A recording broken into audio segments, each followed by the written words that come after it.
The sea was vast, but fear made it small. When the horizon darkened with the silhouette of a black flag, entire crews froze, not because they saw a ship, but because they saw death coming for them. Pirates didn't always need cannons, nor did they always fire a shot. Their most powerful weapon wasn't made of iron or flame, it was terror.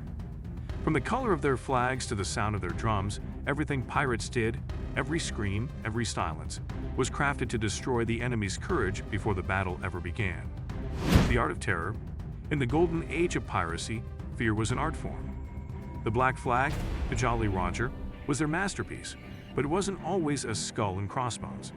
Each crew designed their own.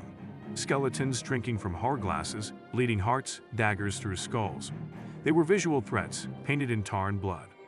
The message was clear: we offer no mercy. Surrender or die. When that flag was raised, every sailor knew what it meant. Most merchant ships dropped their weapons instantly. Why fight a battle you can't win? Why die screaming when you could live by surrendering your cargo? And that was exactly what pirates wanted. Every ship that surrendered without a fight saved ammunition, time, and lives. Terror wasn't chaos, it was strategy. The performance of violence. But when fear alone wasn't enough, pirates performed violence. They became actors of horror. Before attacking, they would blacken their faces with soot or coal, turning their eyes into hollow pits. They screamed war cries, beat drums, and set the tips of their weapons aflame. The deck became a stage, every sound and movement designed to turn brave men into trembling ones. Some captains were masters of this dark theater. Edward Teach, better known as Blackbeard, stuffed slow-burning fuses into his beer before battle. The smoke curled around his face like the breath of hell itself. Sailors swore he wasn't human, that his eyes glowed red when he charged across the deck.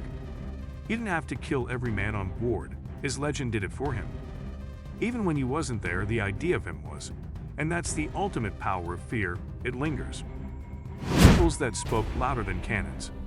Pirates used more than flags and fire to control fear. They understood the language of symbols: the skull, the hourglass, the red banner. A red flag, for example, meant no mercy. It told their enemies that no quarter would be given, no lives spared, no forgiveness offered, just blood. When that flag went up, even seasoned sailors begged for mercy before the first shot fired.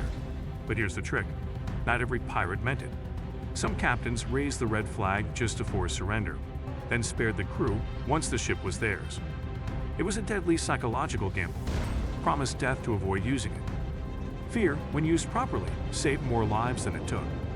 Whispers and reputation. No pirate wanted to fight every battle. They wanted to avoid battles through fear alone. Word spread quickly across the seas. Don't resist this captain. Don't test that crew. Stories grew, twisted, and multiplied until a name alone could make men tremble. When a ship spotted a black sail, they didn't see just one enemy. They saw every story ever told about that crew. Every rumor of torture, every whispered ghost tale in the taverns. That's how pirates weaponized reputation. They cultivated myth. They wanted to be remembered as monsters because monsters don't need to fight. They just need to appear. The psychology of dread. Pirates understood what commanders and kings often forgot, that fear kills faster than steel. When panic takes hold, discipline breaks, men run, orders collapse. The strongest fleet can crumble before the battle even begins, and pirates, masters of the unpredictable, fed on that chaos. They attacked at dawn, or from the fog, or while pretending to be merchants. They made sure the first sight of them was always wrong, unnatural, terrifying. It was warfare, not of body, but of mind. Because once the mind is conquered, the battle is already over. The final trick: fear turned inward.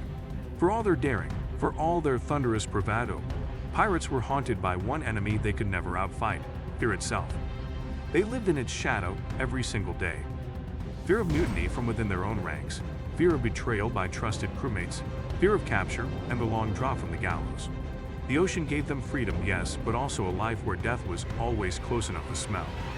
Every new port might hide a bounty hunter waiting for their head. Every dark cloud on the horizon might become the storm that split their ship in half. And so the pirates, masters of terror on the open sea, learned to turn fear inward, to master it before it mastered them. To a pirate, fear was not weakness. It was a weapon, a teacher, and sometimes the only thing keeping them alive. They didn't deny it, they used it. Fear sharpened their instincts, kept their eyes wide and their hands steady when cannonballs ripped through the deck. It reminded them that hesitation meant death. Some captains even turned fear into a tool of leadership. They knew that discipline could not always come from loyalty or love. Sometimes it had to be born from dread. Pirates developed their own brutal form of psychology. A captain might stage a mock punishment, a fake execution, or a false accusation just to test the crew's nerves. Those who stood calm under pressure proved their loyalty. Those who flinched, trembled, or looked away were marked as cowards, or worse, traitors. It was cruel, but effective. Life aboard a pirate ship left no room for uncertainty. One man's fear could infect the entire crew, and moment's hesitation could doom them all. In this way, fear became discipline, and discipline became survival. The pirates didn't just terrorize others. They learned to terrorize their own fear until it obeyed them. The legacy of terror. Even after the last pirate ships vanished beneath the waves and the age of sail gave way to steam, the pirates' greatest weapon, fear, lived on. Their mastery of image and rumor outlasted their cannons. Naval commanders, soldiers, and even modern governments later studied their methods, realizing the pirates had understood something timeless, that power does not always come from brute force. Sometimes it comes from belief. The black flag with its skull and crossed bones was more than a warning. It was psychological warfare. It told the world that mercy was dead, that surrender was the only hope. Many ships gave up without a fight the moment they saw it. The pirates had learned how to win battles without firing a shot, simply by controlling the minds of their enemies. That symbol, the Jolly Roger, became one of history's most enduring images of fear. It was banned, burned, copied, and romanticized, but it never truly died, because it represented something more than piracy. It represented rebellion itself, the idea that in a world ruled by kings and empires, a man could still defy them all. The silent lesson. In the end, fear was like the ocean, vast, untamed, and merciless. The pirates didn't create it. They learned how to ride its waves. They accepted fear as part of the sea's nature, unpredictable, dangerous, but never to be ignored. And maybe that is why pirates became legends that refuse to fade. Because deep down, every human being knows the same fear. The fear of losing control, of facing the unknown, of standing alone against the storm. The pirates simply embraced it instead of running from it. Even now, centuries later, their legend carries that same chill. When thunder cracks over dark water or a black flag flutters in the wind, even on a movie screen, something ancient stirs inside us. Not fear of the pirates themselves, but fear of what they represent: absolute freedom, danger without limits, defiance without law. They remind us of the side of humanity that refuses to kneel, that chooses chaos over control and death over surrender. So the next time you see that skull and crossbones, remember, it's not just a flag. It's a mirror of human nature, a symbol of power born from fear, and a whisper from men who learned to use terror better than anyone in history. The pirates are gone, but their final trick remains: fear, turned inward, mastered, and wielded like a blade.